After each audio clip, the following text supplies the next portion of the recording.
I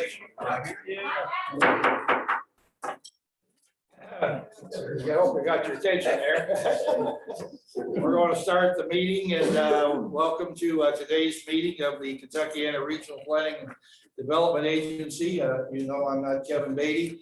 Kevin's got an issue today, so it fell to Vice Chairman to conduct the meeting. So I'm going to ask at this point for Jared to call the roll. Thank you, Judge. Honorable John Black. Here. Honorable Bernard Bowling. Here. Honorable John Logan Brent. Honorable Sean Crothers. Honorable Byron Chapman. Here. The Honorable Beverly Chester Burton. Honorable Jack Kaufman. Mr. Matt Munay for the Honorable Bill Dira. Here. Mr. Brian Dixon. The Honorable David Eaton. Here. Honorable Ryan Ramsey. Mr. Jeff O'Brien for the Honorable Greg Fisher. Honorable Jeff Gahan. Mr. Keith Griffey. Here. Honorable Treva Hodges. Honorable Dan Eisen. Here. Mr. Andy Crouch for the Honorable Mike Moore. Honorable Todd Pollock. Here. Honorable John Riley. Here. Honorable Joe Robinson. Honorable Jerry Summers. I know he is in transit, so he should be here shortly. Honorable Rick Zanini. Honorable Jim Travis. Here. And the Honorable David Vogel. Here. Having a quorum of the KIPDA board members, this meeting's now in session. We're going to skip ahead here a little bit because we have a special guest, Commissioner Dennis Keene from the Department of Local Government. Happy to have you here today, Commissioner. And I know I won't ask you if this is your third or fourth meeting today, but I'm sure it's not your first. So we're happy to have you here today and welcome you to our board meeting and invite you to come ahead and share your thoughts with the board. Great. Well, I appreciate it. Thank you so much for giving me the time and me getting me up front. I appreciate that. Judge Vogel has really been a good friend. We've met because of his involvement with KIA. Done a really good job. We really miss you. But things changed. I used to be in the state legislature for 15 years. I represent the 67th House District in northern Kentucky, a little small area of river towns, Bellevue, Dayton, Newport, Silver Grove, Highland Heights, and Wilder. I was there for 15 years, and primarily everything that I did in the General Assembly was more geared to economic development and business. I chaired license and occupations in the General Assembly, which is a pretty tough committee to garner because we deal with all the sins of the world. You know, all the gambling, all the liquor, all the bad things, they come through our committee, and we made them clean when they get back out there. So it was a daunting task, like trying to drive a bunch of wild horses. But I did that for about 5 years of my 15 years. But primarily, it's all been about economic development. I was hired. I worked for part of the reason that I'm in this position is that I worked as an economic development advisor for a nonprofit called South Bank Partners. And South Bank Partners is a group of 7 river cities and 2 counties that operate to develop the riverfront. You know, for years and years and years, we've struggled with our riverfront getting it developed. And so we put together a plan and we need to interconnect it with biking and walking trails. So we proposed to build a 14.5-mile biking and walkway path along the Ohio River. For so many years, we had kind of treated the river as a bad thing. And we decided we're going to call the river and embrace it and try to build towards that river and change our communities along the way. Well, we got started really. They tasked me that it's going to take a lot of money to do all this. And so they tasked me to try to find out how we could access the funds. So I went to a very good friend of mine, David Karen, because they had such a success with the Louisville Waterfront Authority. And we remember years and years ago what the Louisville Waterfront Authority looked like before David Karen and they took that over. Well, that all hinged. I went in, I talked to David, and I said, David, I said, I'm with South Bank Partners now, and we want to grow up to be like you. And so he laughed, and I never forget this. He reached over his file cabinet. He handed me like a 12-page document. And what it was an interlocal agreement between the city of Louisville and the Jefferson County, where they had recognized the Louisville Waterfront Authority to clean up the waterfront and develop it. Well, we took that thing and I went back to South Bank, my people at South Bank, and I said, this is our key to getting where we need to be. And we adjusted a little bit, but we had the daunting task of trying to get 64 elected officials and 2 county administrations to sign on the dotted line to do this. And so it took us about 1.5 years, but we whittled them down, and eventually I'm proud to say that we didn't have one nay vote. Everybody seen that this would work for us because Louisville had already done it. So that was our stepping stone to start getting things done. And we were able to convince all the cities and counties up there that if we speak with one voice, called Bellevue has a population of maybe about 4,800 people. All right, it can't get access to any federal grants. But when you take a whole bunch of cities and the 2 counties and you merge them together and you apply as one, you all of a sudden you got 80,000 people that are asking for these federal grants. And the rest was history. I mean, we just went, we had a blueprint for how we were going to put this path through and how we were going to do it. And so it was bits and pieces, but we put them in as we could put them in. And I worked with the Department of Local Government in a major way when Tony Wilder was the local government guy. And I wore him out. I mean, I thought I was going to set up a sleeping pad in his office because I was down there so often, but it paid huge dividends. We were able to take the different pots of money, federal programs, CDBG money and different things, because we had a vision. We knew where we wanted to be. And it was a matter of how we get there. So we might peel off a little CBG money over here to do this, and then maybe some federal dollars out of OKI to pull some more strings in. But we put all these pieces together to make this successful.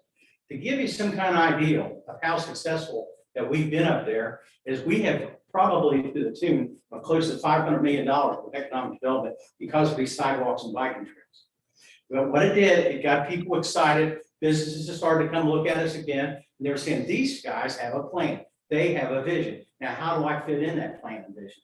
And pretty soon, where we went from one Comfort Inn, we couldn't beg another hotel to come in there. We got, I think, 6. We got 1 underway right now. But we've just made a destination place where people come and spend 2 or 3 days. We're not looking for them to spend a week, but to spend 2 or 3 days in our area, spend their dollars and make that riverfront area a better place.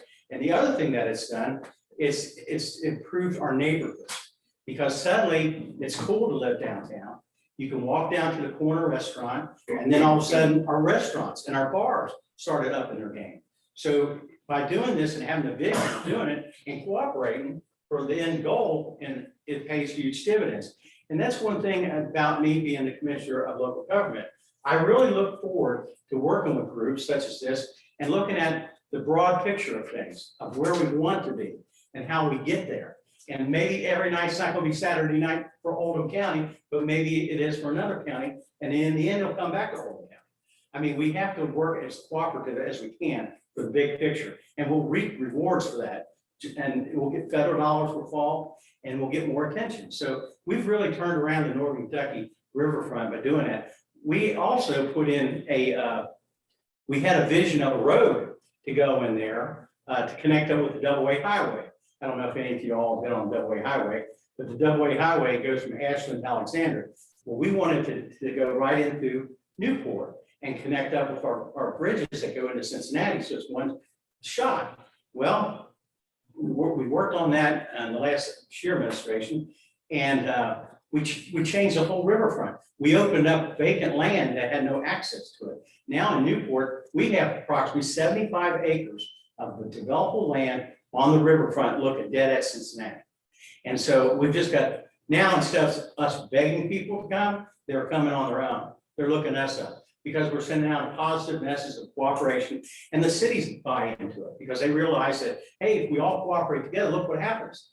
You know, we bring better jobs in. We've got office buildings that are starting to get filled again. So cooperation and working in a regional approach is really important. And I think that's one of the big reasons that I got to be the commissioner of Department of Local Government, I looked for that. There's opportunities all over, just like East Kentucky right now. East Kentucky is devastated because of coal. Well, they have realized that, hey, you know, we need to change our pattern around here. We need to work together instead of having all these kingdoms, especially with water and sewer projects that develop all of us. We get more bang for our buck cooperating between this region. Well, what they're doing down there, and I don't know if any of you all know about it, but they've taken those abandoned coal fields, all right, and they've developed them into a trail system. And it's enhancing all the counties down there. I went down when they opened up, they must have had 300 of these four-wheel drive bike things. I don't even know what they are, but and people lining up to do this. And they bring the average trail rider brings $476.32 per person to that local economy. They're buying gas, they're buying food, they're doing things in that little town. And in West Virginia, to give you some kind of idea, they have made, it's made trail towns, where little towns have popped up, where people go in, bring their bikes and stuff, but guess what? They're building motels, they're creating jobs, they're building restaurants, and that cooperation is starting to pay off. I spoke at their first grand opening, and there was maybe locally 25 or 35 people, but I said to them, I said, you know, remember where you are today and what this looks like today, because I guarantee in 10 years from now, everybody in the country is going to know where Letcher County or Knott County, Kentucky is. They've got people coming as far away as Detroit, Michigan, Maine, New Hampshire. There's a family from California there. I mean, we have to look at different ways of economic development.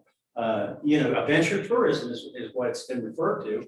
And there's all kinds of opportunities for that. We just got to have a different mindset. As the economy changes, we have to change.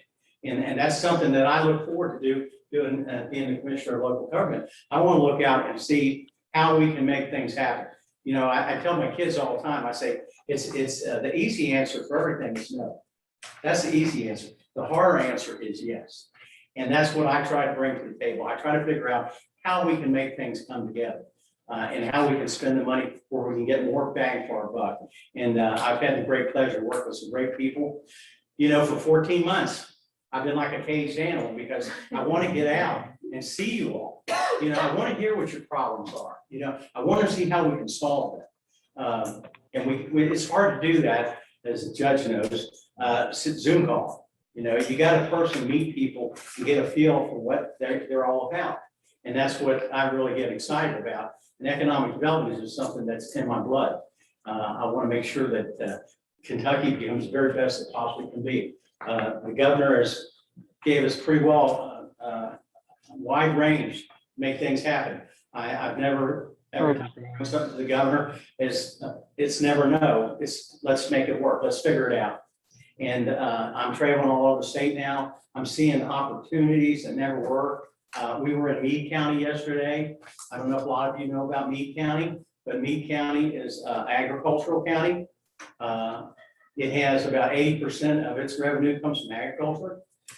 They've got a plant down there, a aluminum plant. They put a footprint down there so far. It looks like it's bigger than Louisville's airport. I mean, you just come down the road and all of a sudden there you are. All these cranes and bulldozers and things happening. They are projecting starting out with 400 jobs that'll exceed $75,000 per job. Well, you know, and I know that that's just the beginning, because a plant that big, you're going to have 4 or 5 other plants that pop up that do business with them. No different than what Toyota has done at Georgetown. We just have to grow upon that. Now they have problems too. I found out that they do not have a payroll tax. Now, all these people that are going to come to their community, they're going to be using their police and fire and all that stuff. That's going to cost money. So that's part of their growing pains. They got to figure out how they can induce this payroll tax, and it's not going to be fun. But those are the kinds of things are happening all over our state, and we want to make sure that they're successful. And using a DLG to make that happen, that's what we want to do, and that's our #1 priority. But if you got any questions, be happy to take them. But my county's had a very good relationship with the DLG, and I've enjoyed getting to know the commissioner. I was on the KIA board, and really things have been going well. I forgot to mention, I don't want to say bodyguard, I'll say security assistant Joe Williams. Yeah, no worse, thank you. yeah, and Joe's a good guy, he's around all our counties. And we got some lucky people in here too, you know, we're lucky overall, and our part of the state, you know, we're fortunate in many respects, you know, but we don't want to be left out either. Right. Honestly, the judges in here go to, you know, magistrates, commissioners, judges meetings. Significant part of the discussion generally focuses on other parts of the state than our north central region in Southport, down through here in Shelby and Bullitt counties, Trimble County. We're an economic engine that sometimes gets let's say overlooked in the sense that they take us for granted. And we want all the business we can get down here, and we're all trying. And I do want to mention too, we do have some lucky people in here. Judge Ison's horse has made him about $100,000 in the last 2 months. Keeps crossing the finish line first, you know, so they don't need anything in Shelby County. No, it's all good.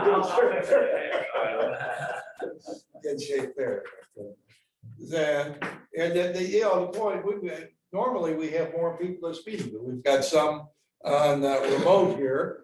And and you're right. I mean, getting together face to face, shaking hands, talking to people, it opens up ideas, breaks down barriers, lets people know that we're all working together on a team to make this state the best it can be.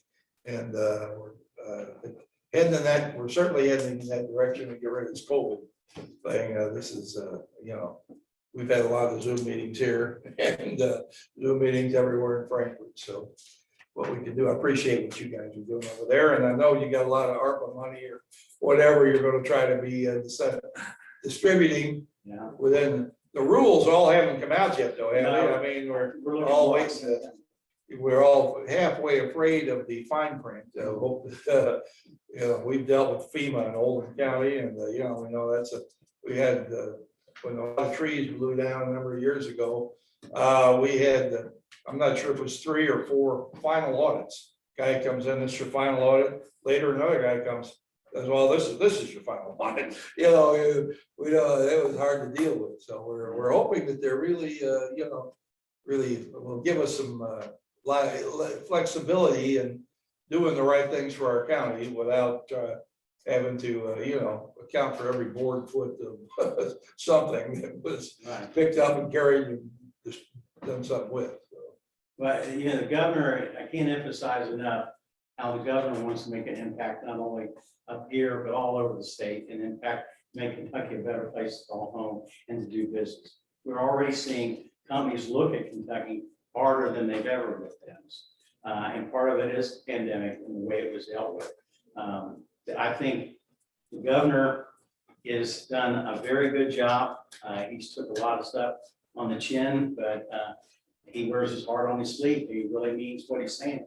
He's trying to do everything he can. Our governor was one of 17 governors in the whole country that made the decision to let the cities and counties have money. And like I said, I was in Meade County yesterday. I'm having 3 mayors down there. They said, you know, you tell the governor, if he hadn't given us that money, we had to lay off police and fire. And that's the last thing we want to do, because that's our responsibility, to keep the public safe. And so we were able to accomplish that. I think we've come out, we've had a few bumps and bruises, but I think we continue to do that. And we want to make you all be successful as you possibly can. You were referring to the CARES money versus $326 million. You think that would be easy? It's not. You know, we got it sometime in March. Governor called me up and said, Dennis, I'm ready to do some work. You know, and to give away $326 million by December the 30th, it was tough.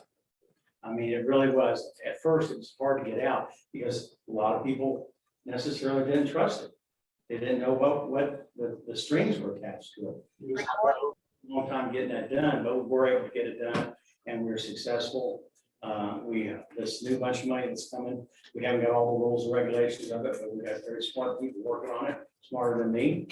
And I hope that we're going to be handing out a lot more checks and doing some things that needed to be done. Just like water and sewer. There's places like where you have a wish list, even northern Kentucky, where people think it just rains down. We have tough times up there too. In the south end of our counties, we have areas that don't have drinking water, believe it or not. We want to change all that. And this is an opportunity to make those changes, because this may never happen again. And we got to use this money to the best of our abilities to make sure that we're all successful and our whole state becomes a better place to live. We want people to come here. We've got great opportunities, and you all are a part of this. And I'll tell you one thing, when I took over DLG, I went and visited each and every person in every office, all 64 of them. And I introduced myself, and I told them, I said, my door will always be open. If you need anything at all, well, I'll be mad if you don't tell me, because we want to make you as successful as we can, and that's what we want to do for you all. So, and we don't know your problem if you don't tell us. So we'll be happy to do whatever we can. And I really appreciate you allowing me to come here and talk to you. Well, Commissioner, I appreciate you coming. I want to express from our perspective, obviously, there's been a strained relationship with the Department for Local Government, with KIPDA and the area development districts as a whole. So thank you for your leadership. I think that we're forged a strong partnership is the way it should be. Thank you. We need you. I mean, the ed districts are fingers out throughout the state. I mean, we need you. We can't turn our back on you. You're part of the team. And so we try to embrace that. So anytime there's anything we can do to help any of you, please don't hesitate to call. We're here to help you. What's your phone number now? I think you probably got my. I got it, yeah. Well, you gave me an idea today, so I'll be giving you a call next week. All right. Okay. Thank you. Thank you a lot for being. All right, thank you. Hey, good to see you. All right, let's go on now with the balance of our meeting. Is there a motion? We have the minutes here. I think everybody probably. Motion to approve the minutes with any corrections. Second. Second. Any discussion, corrections? All in favor, please say aye. Aye. Motion carries. Now we'll have a, let's see here, we gotta look back and we'll get a treasurer's report here somewhere. Number 6 is. Are we number 6? Okay. Let's see, we'll have Division of Transportation revised database project procurement. Amanda, Yes, sir. Thank you. there you are. Okay. In January, the board approved for the Division of Transportation to advertise for consultant services for a database project up to $50,000. We need that database to manage about 2,700 NGO projects and over $1 billion of active federal TIP funding in our transportation improvement program. Unfortunately, that procurement did not result in us finding the right team. We found a team, but didn't find the right team. That was a learning experience. After having gone through that and after having done extensive research about what's out there and what a realistic price is, I'm back today to ask to revise that procurement. We want to put out a new RFP for up to $100,000. There's 4 pieces. We need that new robust database that can handle what we're trying to manage. We need a good user interface that lets us manipulate and do the queries that we need. We need an external interface that would allow our sponsors to easily come into the system, ask for what they want, and monitor what they're asking for. And then finally, a nice public-facing component where you and the public can see the status of programs and projects. So that's the ask. Board action is requested to allow us to put out that revised request for proposals up to $100,000 for this database project as described. I'd be happy to take any questions. All right, do we have a motion to accept this request? Thank you. Second. Is there a second? Second, okay, Judge. Questions? Amanda? All right, you did a good job of explaining it. All in favor, please say aye. Aye. Any negatives? Motion carries. Thank you. Thank you. All right, next item is Amanda again, here with the transportation agreement, right? Yes, sir. So for this one, I'd like to ask the board to ratify the agreement between the Kentucky Transportation Cabinet and KIPDA. And this is for transportation planning services in Spencer, Shelby, Trimble, Henry, Spencer, and Shelby.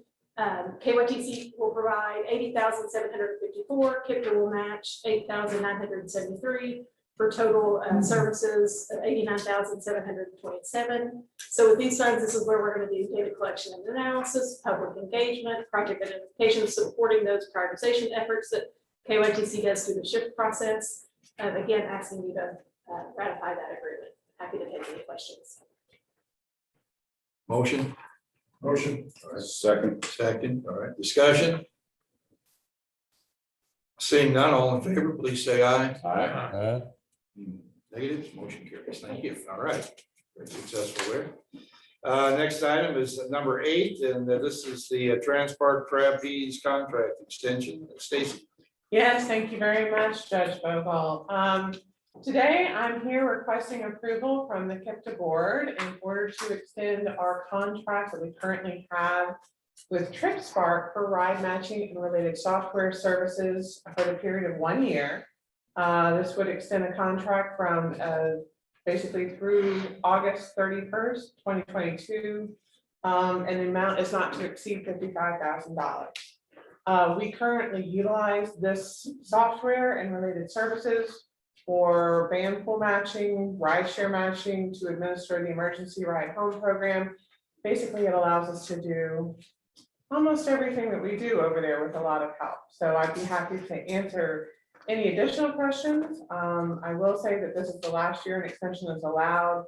And after this period is up, we will be back asking the board to approve, hopefully, the issuance of a new RFP. But right now we're asking for an extension. Okay. Motion on this. So moved. Second. Moved second. All right. I have a question. I'm not sure I totally, this is this money extends to a variety of services, correct? It's primarily all of our software, but our software does a number of things. Yes, sir. Okay, all right, but it's a software. It's software. It is also hosting services. Okay. Yeah, because everything is hosted on their servers. Basically, the latest and greatest of what we require is what they take care of. So yes. All right. Any other questions? Hearing none, all in favor, please say aye. Aye. Opposed, motion carries. Thank you. Thank you. Thank you. Ratification of the KIA contract. This is Danielle. Good afternoon. Oh. Yes, I am requesting that the board approve the ratification of the signing of the fiscal year 22 contract with the Kentucky Infrastructure Authority. This is the contract that funds our regional water and wastewater coordinator, as well as partially funding a GIS specialist position that provides the mapping services for our water and wastewater facilities in the region. The contract is for $61,000 and action is requested. Motion. Motion and second. Any questions here for Danielle on this contract? Seeing none, all of us, not too inquisitive here today. We're- All in favor, please say aye. Aye. Motion carries. Thank you. Senate Bill 36, Danielle. Yeah, so just a quick update on that. As you are well aware, the KIPDA region had just under $23 million allocated to the region for in Senate Bill 36. And so far, Justin has already completed all the local water management council meetings to identify how that funding will be allocated to the providers in that county. So far, a total of 13 projects have been finalized in the region, but we are expecting a total of 19. So just a quick breakdown of what that looks like. Bullitt County has 4 projects identified, 3 water, 1 sewer. Henry County, 1 sewer project. Jefferson County has 3, 2 water, 1 sewer. Shelby County, 1 sewer project. Spencer County, 1 water project. Trimble County, 3 projects, 1 water, 2 sewer. Oldham County has allocated the funding for each provider based on population served. So they have their allocations determined. We just haven't finalized each project per provider yet. So that's where we're anticipating an additional 6 projects for the total of 19 for the region. Once we have all those identified, Justin will send out and disseminate a complete list of a nice spreadsheet with full details of each of the projects, the scope of work, the allocation amounts, so that you all have that for reference. Now, I do have a breakdown of more specifics of each of those projects. If you all do have a question about specifics, if not, you will be receiving that after they get finalized and approved at the Regional Water Management Council meeting in July. On that note, if you all have any new projects that you want to submit, to the Regional Water Management Council plan, then we need to get those in and get a profile created by July. Any questions? Okay, anyone have any questions on this here? Okay, I do have another brief little update on that too. KIA did send out a fact sheet providing some clarification on this funding. Most importantly, what requirements and regulations will adhere to the Senate Bill 36 funding. So a NEPA process is not required for this funding. However, we do have to go through the e-clearinghouse process and send out scoping letters to cross-cutter agencies to get their feedback.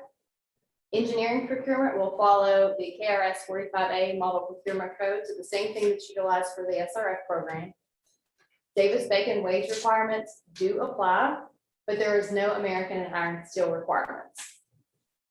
Other good news, project administration fees are eligible, so KIPDA will be able to help you with the administration of these projects. So just those are some details that hadn't been finalized until recently, so just want to make sure that you all were privy to that. And a couple of other important notes from that guideline, and I just want to reference a few things here. So water line extensions to rural areas and federal consent decree projects may be submitted for funding without using your county allocation funding. County allocations cannot be reallocated to another county without action by the Kentucky General Assembly, and they convene in January 2022. So if for some reason someone wants to transfer their allocation, I don't know how much That'll be a that's cold gonna occur. day, yeah. Yeah.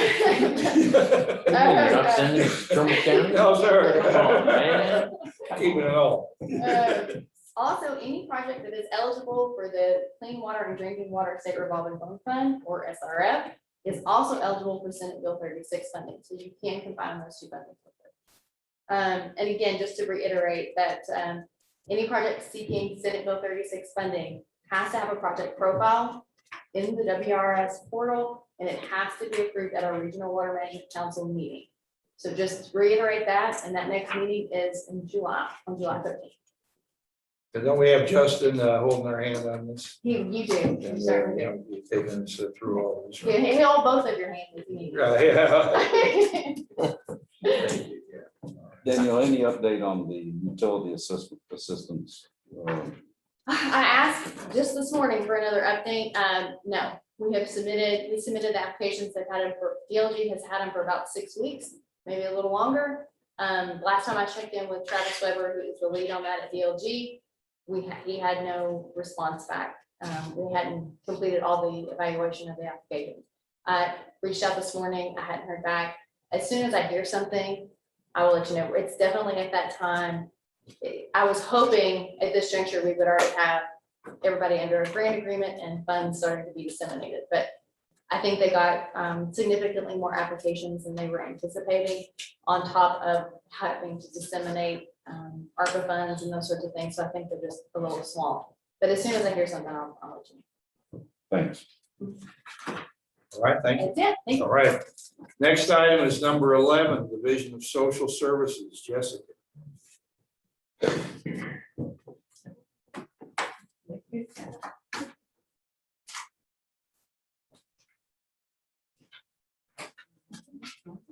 Hello, everyone. Thank you. Thank you, everyone online, joining us hybrid mode.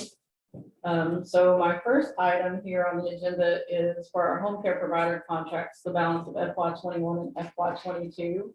KIPDA Department of Social Services has negotiated increased home care unit rates for existing providers for the balance of FY21 and the contract year FY22. In May, as you all may recall, permission was granted to convene the executive committee prior to this meeting, the June 2021 board meeting, to review and authorize unit rate increases due to service industry demand. This meeting occurred on June 10th. Thank you, executive committee. There were some concerns expressed during that meeting by Mayor Chapman regarding increased rates based on pandemic conditions, and a discussion occurred. Historically, some points to that, low pay rates existed and were amplified by this pandemic. There were issues prior and existing currently that were factored into this. So each of our 5 providers, including Tri-County Community Action Agency, Ms. Brenda Fox, as you know, who has been an absolutely dedicated provider, along with our other ones. Home care clients experienced multiple challenges that led to a request increase. The executive committee accepted the proposal. The details of that proposal are presented now in your agenda item number 11 in your packet. And is now presented to the board. Thank you, sir.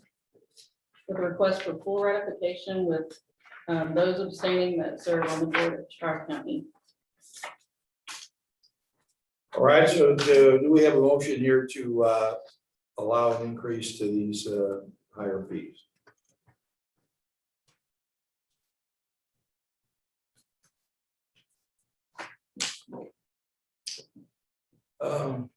Motion. There you go. Okay, And I'll second. right, the two of us sitting here can't vote on this. So, but the executive committee did look at it. We're all stuck with, you know, needing to pay people more to get them to work and to make sure we have people to do these jobs. Just unfortunate circumstance for, you know, the economy. We've got a first and a second on this. Any questions?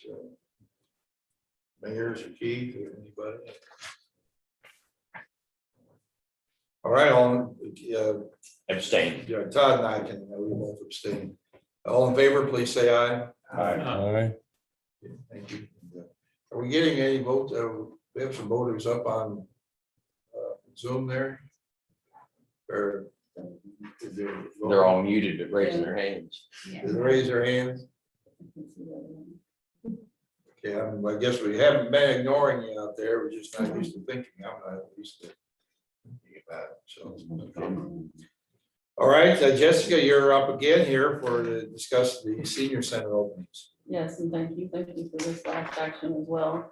So I know this is a topic that we've been waiting for, the discussion. I know that you all are out there discussing it in your communities, and we are actively discussing it every day here at KIPDA. As you're aware, the governor announced that centers could reopen on June 11th. Following that announcement, we received some guidance, which I had sent out to you all through email, through the cabinet, from the Department for Aging and Independent Living. We shared that with our providers at the same time. And as you can see from reviewing them, currently that information is fluid and ever changing. So we are trying to create best practices across the board to assure the safety of our clients and participants. The process has multiple layers, none of them simple, but we're rising to the challenge as we have always done.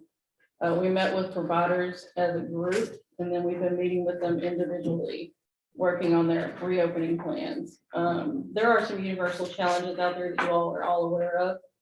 There are challenges unique to each of those centers, so each conversation is different. And it's strictly built upon that community's needs, the staffing there. We do have in-depth conversations about what it looks like with services and then meals and transportation factored in, because each level of that is, it's going to be a stepped process. We need your support. They need your support in creating a message that is universal. That yes, we have walked out of our centers. We ran out of them, right? We ran out of them. To protect older adults, we're going to walk back in them, still protecting older adults. So just to update you a little bit on where everything is, in general, we're discussing activities, and those activities will be some in-person activities at centers. We will remain in a hybrid environment for the most part. So that means some of the services that they've been providing already throughout this pandemic, phone calls, the Zoom services, will remain along with their plans to reopen centers. Reopening centers does not mean 5 days a week, here we all are, all day, every day. So I'm going to talk to you a little bit about where the centers are. So we were still diving into some plans yesterday evening. So Elder Serve, for instance, will be open for activity, or they are open for activities. They started this past week. Those activities will be recreational arts and crafts. They're doing that by reservation. So they're asking participants, or informing them of all the risks, asking participants to make reservations to come in so they can appropriately plan. Multipurpose Community Action Agency has some challenges with sites, so we're focusing on Bullet. to get individuals there. They've surveyed their clients. They have about 11 or so. They believe they can have to come back in, but they're gonna host an outdoor activity. So we're waiting on a final date for that and what that looks like. They've got a few of those participants that may need transportation. So that is our next layer. And then we'll work back into meals. Tri-County Community Action Agency, they held some outdoor events at centers. And Brenda reported that they went well. Their outdoor activities went well. They are planning to open, they have 2 buildings at Oldham County, what they call the fitness building and the primary senior building. So the fitness building is going to be 2 days a week on Tuesday and Thursday, starting July 13th. And then the admin or senior center building will be open on Fridays. One of the things that factors into each of these heavily is the delivery of meals that we've been doing. Not all participants will want to come back to the site. And if they do come back to the site, we have to factor in, here's 1 meal a day or 1 meal a week, sorry, versus the 5-week menu. So we're trying to make sure that everybody has their nutritional, emotional, social, and physical needs met. Highland, we're still talking to about a reopening plan, so I hope to finalize that early next week and moving forward. I encourage any questions from all of you, any of you today, but truly reach out to me, come sit down with us, have a conversation. As the commissioner just mentioned, a caged animal ready to get out. I want to come out there and talk to you all face to face. Invite me out there so that we can talk about what's happening in each of these centers. One of the, there's a lot of things in this that are not exactly what everybody wants to hear. But with this approach and stepping out, making sure that we're taking all of the guidelines into play to assure that safety is maintained at each level, it also creates a plan for if we have to turn around and come back. So I would appreciate your feedback. I would like your guidance. I'm more than willing to come out and meet with you all too. And any questions you all have about senior center reopening, we will continue to add layer upon layer upon layer until we are back to where we were pre-pandemic. I know we all want to be exactly there. Yeah. It seems to me this could be an uphill struggle, in the sense that, what I understand is everybody has to wear a mask in the facility. You're supposed to stay 6 feet apart. If you ride in a vehicle, there's only 2 to be in a vehicle. The vehicle has to be cleaned immediately afterward. You all remember that movie Grumpy Old Men. The senior citizens are kind of, a lot of them willing to tell you, Yes. I don't know how we're gonna handle it. For better understanding, who's setting that standard? Well, I'm under the Department of Aging or something that's coming out of Frankfurt is what I So the hear. Department for Aging and Independent Living sent out guidelines and frequently asked questions. Is If it you read- guidelines or is it mandatory will be done? So there's our guidelines, but their direction is CDC guidelines override all of that. It eclipses their direction. So one of the things that plays into your comment just now, Judge Hopel, is masks. A center can choose whether or not they're going to wear a mask. Choosing to wear masks obviously adds a layer of ultimate protection, correct? Not necessarily. Some Well, people say masks are not effective Yes, at all. from a guideline I know. standpoint, that's the one on the top, right? If they choose not to wear masks, then they have to take even more precautions. So in regards to transportation, we are waiting for clarification on transportation to senior centers. It factors in differently in our region. There is senior center transportation provided by Tri-County Community Action Agency. There is transportation provided by Wheels. Wheels has a dual role in that they provide medical transportation as well. So we're trying to mix and match those particular guidelines. The social distancing is a CDC guideline to distance. Forthcoming. The only way to get around particular things that are causing some stress is if everyone was vaccinated and they held all the medical records, and then you can manipulate that in various ways, but that is protected health information. So therefore we can't require that a center participant gives us that information as centers. We can't require that. Good. So Yes, it is protected health information. So that's why we have to have some of these things still in place, and we can't quite come down from that level where we are now. As you know, that may change based on some decisions that have been made that might trickle through, but that is where we are right now. And yes, I have seen. I mean, I'm getting calls, I've had several calls Yes. from angry people already, and the thing hasn't opened yet. Partly by why isn't it open? And then, once it gets open, is there, some intent to, police? I mean, show up and see if the rules are being followed, or, I think it's gonna be impossible for the staff to get some of these people to comply.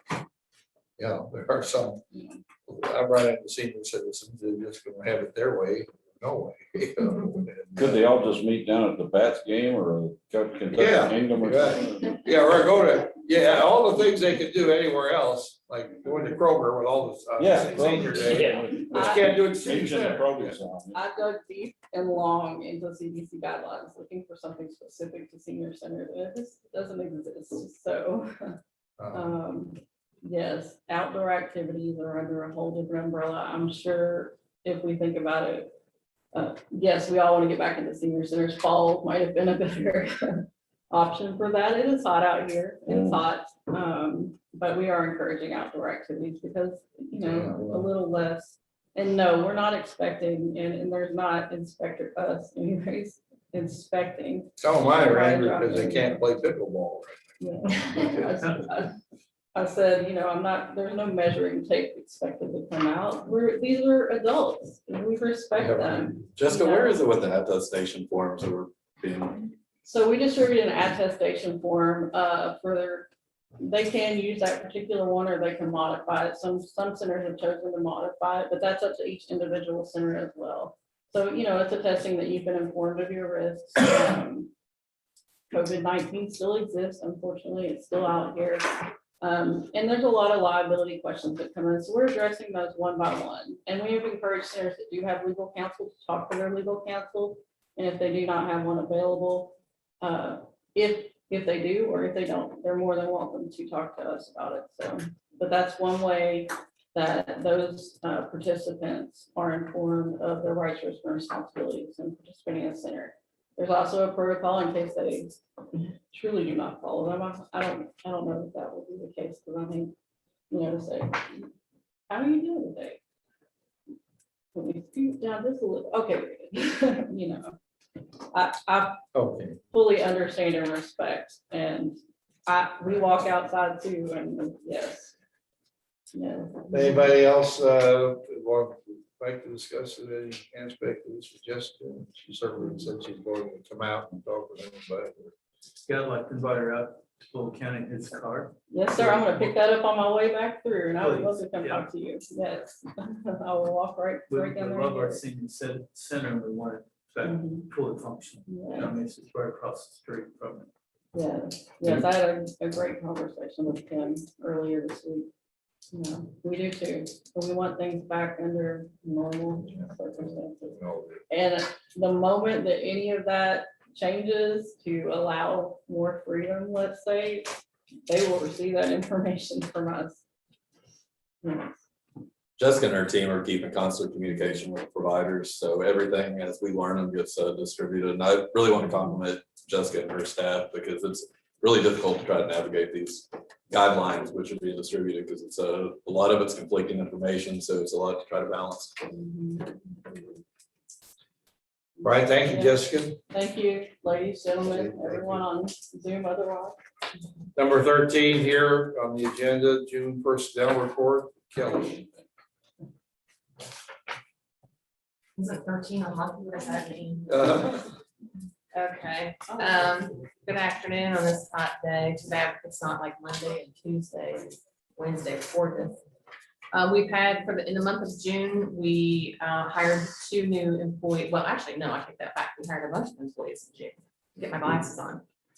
The connector program last month, it was approved that we could hire on our temporary connectors. So we hired Bridget Magnus, Heather Kane, and Leslie Kuzet as connectors, and then Narissa Simon as the data security and reporting technician in our connect program.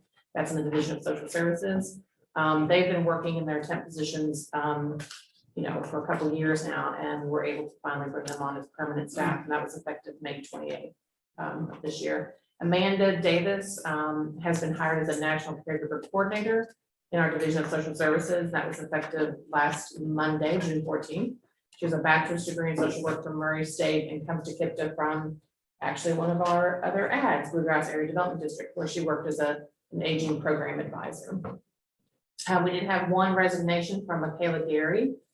She resigned as a transportation planner to the Division of Transportation effective. Well, she's not leaving until July 8th. Our vacancies right now, we still have a service advisor part-time in social services, 2 connectors, and a transportation planner 1 and 2 are open. Job descriptions and salary information we've got on our website. Our current staff count is 82 full-time permanent, 5 part-time permanent, and 2 full-time temporary. That concludes my report. If there are any questions, I'd be happy to answer them. Questions for anyone? Motion to accept the report. Second. Thank you. All in favor, please say aye. Aye. Carries, thank you. Agency non-health insurance related information. Thank you.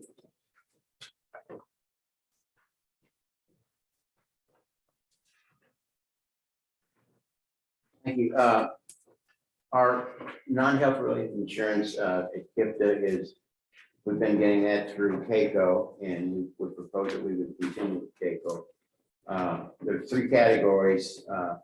The All Lines Fund, which is our general liability, our building, our contents, our automobile. We have 1 vehicle that's used for in transportation for doing road surveys and I don't know how much we're using for traffic counts. They use that out, but that's the only vehicle we have right now.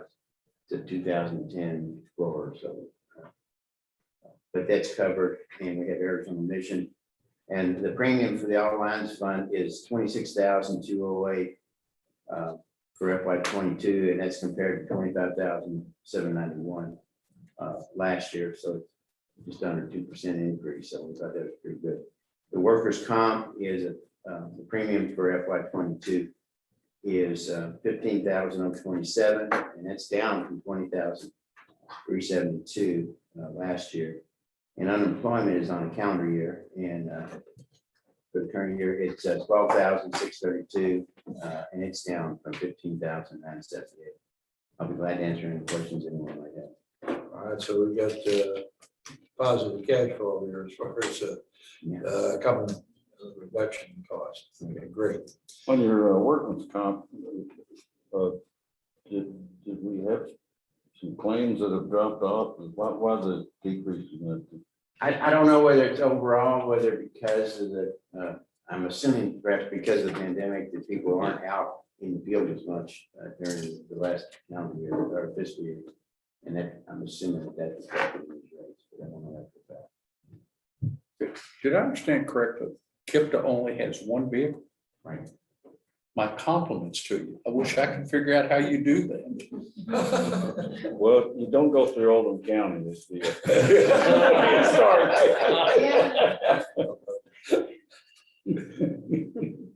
Well, I wonder how they're hiring people here. Yeah, I can't hire anybody. All right, so Tom, thank you. It says action requested. We want us to approve staying with KECO here. Yes, please. Motion to approve. Second. Discussion on that. All in favor, please say aye. Aye. Motion carries. Next item, Tom, is May finances. Thank you. I'm gonna share the screen here. But if you're looking in your packet,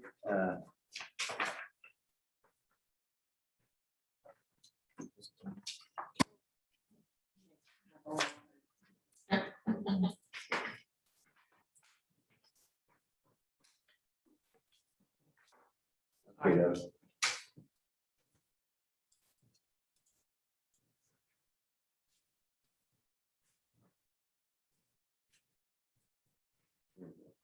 So this is the, and in your packet, if you are looking in your packet, it's Item 15, starting on page 22. And okay, I'm sorry, I picked up the budget.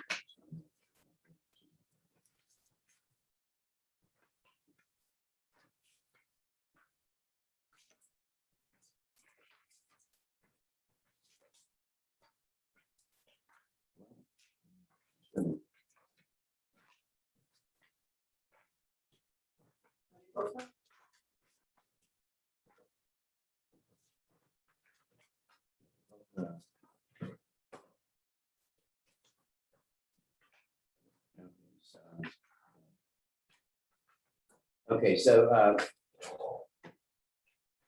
yeah.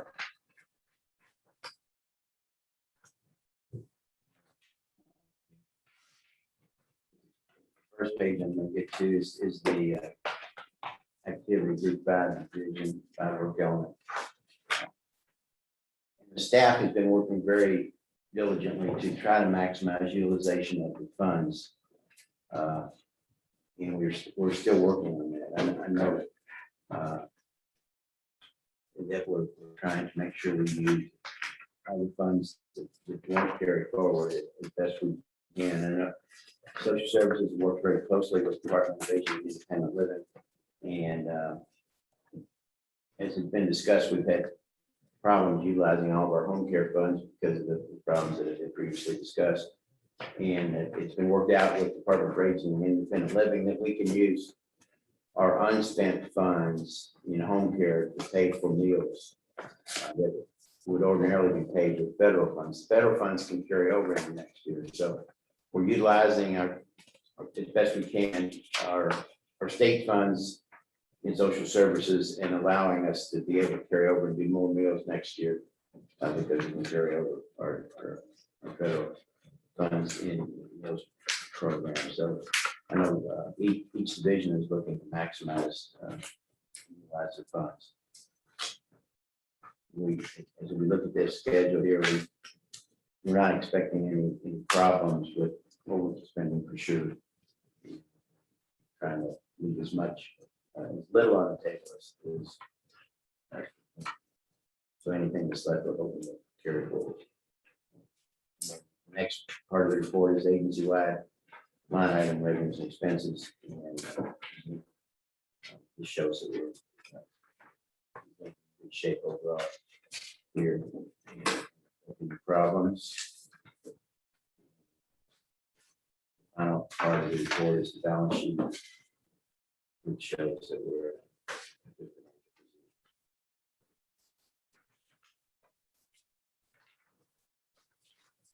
I'm glad to answer your questions.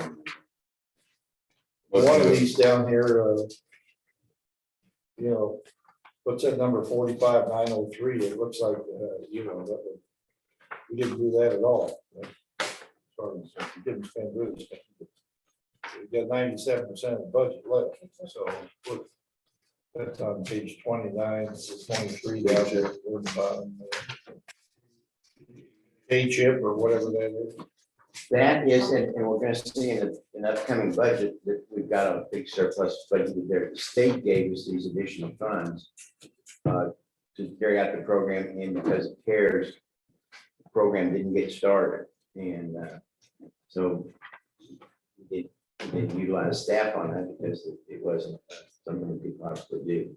And then the state has given us even more money in 22, and you're going to see a big surplus in our budget on the next item, which is primarily in that program. So we have that money there in reserve. Well, the money it doesn't carry over like the federal money to get added to the new money. But in the new year, we're going to have even more money than we had in 21. And it's another thing that the staff is looking very closely at on ways to make sure we can utilize as much of that as possible. And part of it's going to be helped by the fact that we've been using up because of the COVID situation. That the services will be more needed and looking for ways to get utilization. Any other questions? Buddy, all right, is a motion for Motion to approve. all in favor, please say aye. Aye. Motion carries. Next item, Tom, is that you, agency wide budget? Yes, sir.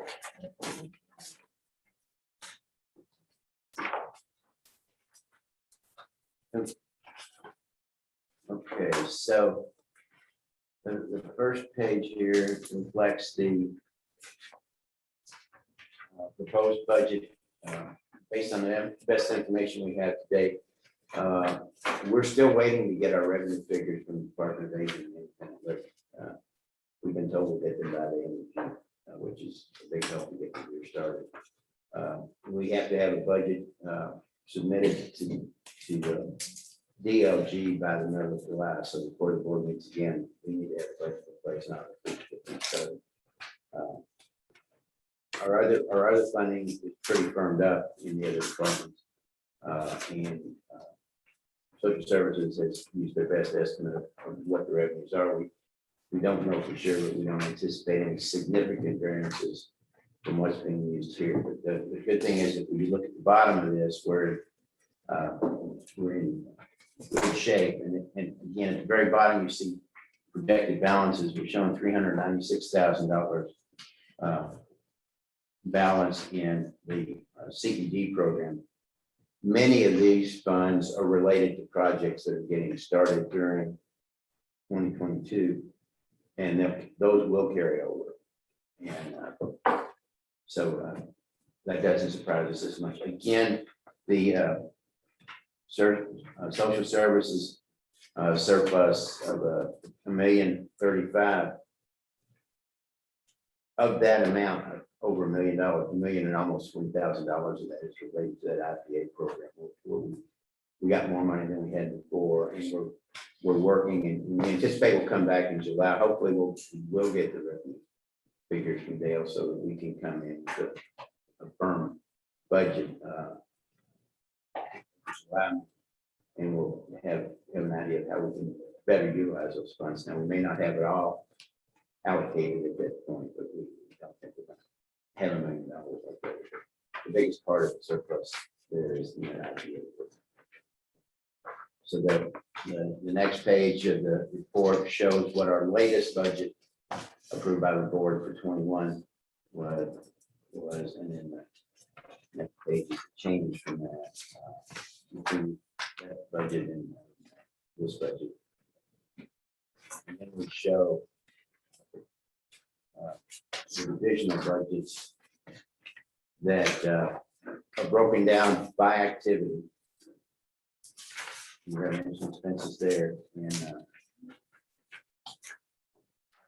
it shows how we get to the 396,000 where the balances are. The transportation part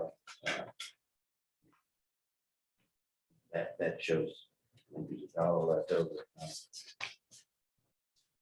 Gotta get some money to spend it, but you just wouldn't spend it the same.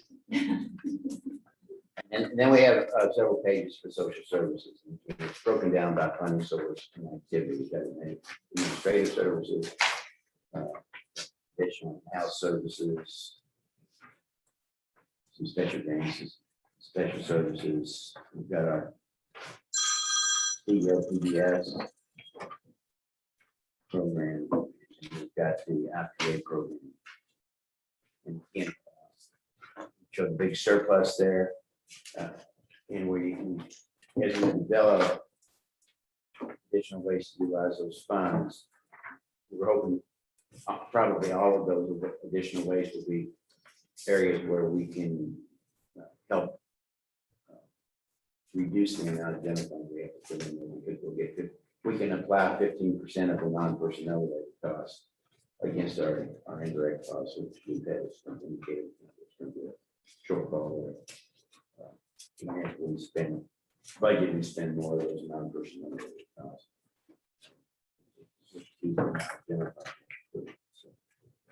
And the very last part of this shows the breakdown of the revenue sources.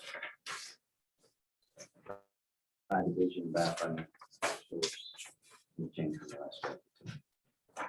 We'll go through quickly, but like I said, we anticipate we'll be back in July. Finally. To that answers your question. What are van pool bank fees?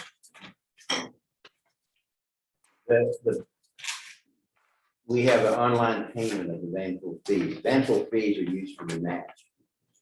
And each van pool participant has to pay to ride the vans. And that is collected through a billing that's automatic, that goes into the bank, and the bank charges us to process those. So those are fees related, it gets charged to that program. There's a rough figure here. Looks like about $43,000 the banks. I'm seeing 5,400 at item 5,400 at 22,000, item 5,400 at 7,500, item 5,400 at 14,400, which I think is roughly about 43,000.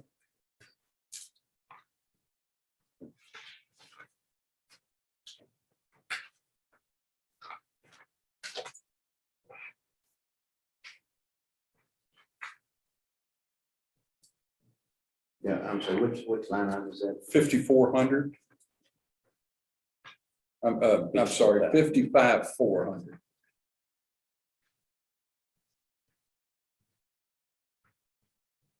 There's three pages total. Looks like a little over 43,000 if I'm haven't run out of fingers on counting. Okay, history of family industry, they're not around 22,000. Not over anywhere close. We may have, That's what, there was three different sheets and I had 22,000, I had 7,500 and I had 14,400 for the three, and I totaled the three together. Now maybe I'm not, should not have totaled them together, but that's. Oh, the 3 sheets. The oh, 3 okay, sheets. yeah, Yeah, that's. those first 3 pages. Right, Okay, the first page is our current proposed budget. 22,000, okay. And the next one was, what was the last budget? Oh, And okay, then the difference in those two is the third page. oh, okay, all right, very good, thank Yeah, you. so for the new budget, it's 22,000. Okay, It's like a credit card fee, like so a lot of these transactions are via credit card, Yeah. the Visa, whatever online, so it's like a percentage of that transaction is what it equates to. thank you. Any other questions anyone might have? All right. So we're ready for a motion to approve the budget. Second. Before we take, well, let me ask you one question. Sure. What is our, it's 7 million here, is that our total all in budget for this agency? Basically. Yes, sir. That is what we're anticipating now, 7.5. depending on what changes we get from Dale. And like Tom said, with us being considered special purpose government entity, we have to submit our budget to DLG by the middle of the month. So as we get the more Dell numbers, that's when we'll come back next month with a more concrete budget. But this is just, so we have something to be able to enter into the SBT Right. portal. And this gives us, I think we can take comfort that we're gonna be okay. Yeah. Unless we're just devastated by Dale, and we're not expecting that. Okay, if there are no other questions, all in favor, please say aye. Anybody on TV there? I guess you're watching here, aren't you? All, motion carries. There's no opponents, so. All right, now our Jarrett's intergovernmental review. Both of these projects are for the city of Middletown. They've both gone through the review process and they can be taken together. So motion is requested for board approval for intergovernmental reviews A and B. Motion. Second. Discussion. All in favor, please say aye. Aye.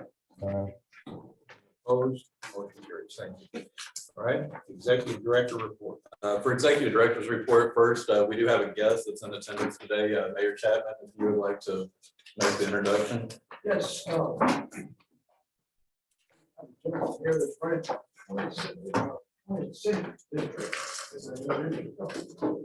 ladies and gentlemen, my name is Aaron Reed, Shelby County. The Honorable Mr. Chapman here invited me to come meet you guys. And I have a letter of intent in for the Senate seat for the District 20 here in Kentucky, run for state senate. So I appreciate the invite, sir.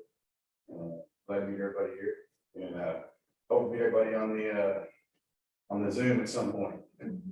Thanks, sir. Thank you. We do not have any travel items this month. I do have one. This item came in later, so that's the reason it's not on the agenda. On the room next door where this opens up, that's considered our conference room A. We have looked through our records, and the current tables and chairs have been in use since at least 1989, and we think they've been even longer from when we came into this building.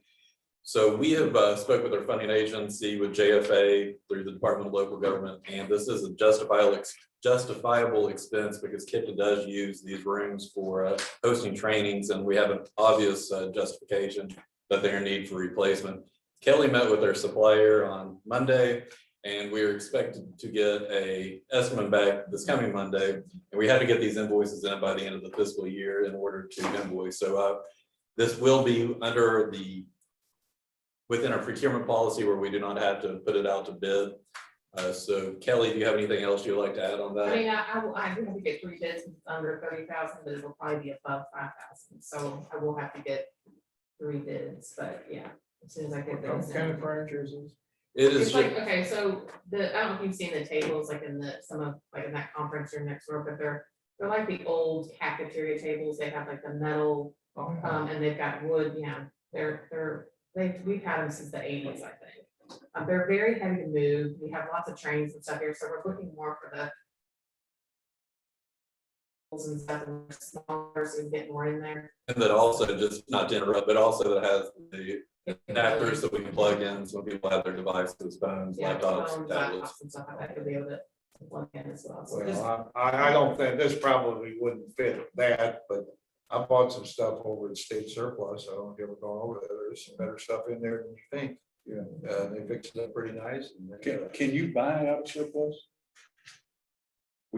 We did many years ago, and I would assume we would still be able to do that, because I know we did. I think some of this furniture was paper. I have to agree with the judge.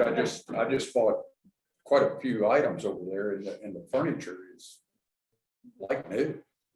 I was surprised in substantial savings. I mean, leather couch for $300. Wow. So. Yeah, definitely. You have that in your office? Yes, it did. Matter of fact, when it snows on the ground, sometimes I sleep on it. You like the little guy. But action is requested for Kelly to explore the purchase of. Second. all in favor? Aye. Motion carries. You need a motion to surplus the old stuff. we'll to, actually bring Shelby that County. surplus, oh, you actually know how you're joking. I thought you meant a real surplus. Motion to surplus the old. Yeah, we'll Is do it a ready surplus. to? Well, we'll do a surplus actually probably in about 2 months of like more than just this. Yeah, we have a lot more stuff. We have a graveyard of chairs and tables and bookshelves and stuff we'll surplus. So. How do we get rid of it? Through auction? Well, so we put it out, we make it available to the board, Yeah. actually, yeah, so we make it available to the board members, we'll send you like an Excel spreadsheet of everything that we're surplusing, and that includes equipment too. And then whatever they don't, we'll make available to the public. I think that's the order. And then what the public doesn't bid on, like we've had, different places, then we let staff bid on. And then if they don't bid on it, then we try to find either a place to donate it or recycle it or whatever. So it kind of goes through a couple different stages. And by equipment, that includes the laptops Yeah. and desktop computers Yeah. that are out of service. So we've used that in the past. I think we've donated. You guys. Trimble, fun. exactly. Yeah. Computers, y'all Yeah, gave like us computers, yeah, I gave you a bunch of computers on there. school. Yeah. And because we have a 4-year cycle on our equipment, and these are nice. Yeah. Still have utilize life in that. them. For the July meetings, the Regional Planning Council will be July 13th at 11 a.m. via Zoom. Regional Water Management Council will be July 13th at 1:30 also by Zoom. Both of these meetings, I believe, we're going to start transitioning back in person. At the Regional Water Management Council meeting, KIPDA Community Development Planner Olivia Rancine will brief the council on the hazard mitigation plan update and potential funding opportunities through FEMA BRIC and hazard mitigation grant funding. The Regional Transportation Council and Transportation Policy Committee will not meet in July. Both will resume meetings in August in order to do the boost scoring for shift. The July KIPDA Board of Directors will meet on July 22nd at 2 p.m. We will continue offering the hybrid format, but again, hope to continue to have more board members return to in person. While there will be no TPC meeting in July, at the July board meeting, KIPDA Transportation Planner Nick Bell will present on how the most recent proposals of the transportation reauthorization process will impact us and where things currently stand. The hope is for Nick to also touch on future dedicated MPO funding or our next call for projects. And this concludes my report. Thank you. All right, is there anything else that anyone would like to discuss today? Motion to accept the director's report. Okay. All in favor, please say aye. Anyone else? Dan, you want to tell us how your horse keeps coming across the finish line first? We won by 8 lengths yesterday. We have another horse running on Monday, and with any kind of luck, I'll be able to afford to keep him another month. The winning's are the good part. We got to feed them between the races, right? That's right. Do a few other things there. Is Judge Brent with us by chance? Or- No, I leave. Well, based on that, I'll motion that we adjourn. Oh, sorry. Hey, Dave, Judge Vogel. It's actually gonna be July 28th at 11 a.m. We'll be hosting that here at KIPDA in person. Hold on a second. I did hear, I think somebody in the peanut gallery there. Go Yeah, ahead, Susanna. this is Imagine it's This some is Mayor Mayor Black. John Black out here. This is Mayor John Black out here in LaGrange. And I was listening in, and for you don't know, David Vogel's married to my older sister. And she asked him, after having a couch for 30 years, she asked him the other day if she could maybe get a new couch. And he said, yeah, you can, but you should go check with Army surplus first, because they got some down in old barracks. So, he's into saving money. So even with my sister, I'd like to have a couch after 30 years. Yeah. That's all I need to say. They didn't have any there. He's got a good one. All right. Motion second, all in favor, please say aye. Aye.